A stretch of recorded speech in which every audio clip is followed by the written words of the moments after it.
Maayong adlaw mga langga, karong adlaw kay naay peace rally na ginabuhat diri sa may Rizal Park, Davao City. Ug kanang nakita ninyo nga nagnanga cake na siya, crocodile inspired.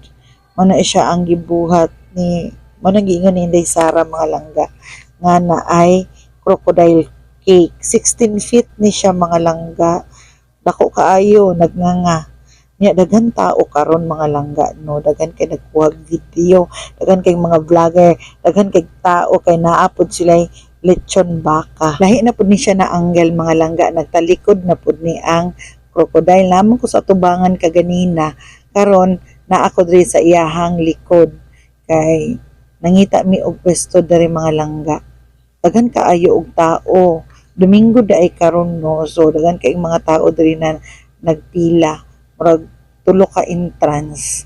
Unya nagpila ang mga tao kay mangayo po og t-shirt lechon baka. Daghan kay tao karon. Mao ni siya, hawd kaayo ang nagbuhat sa cake.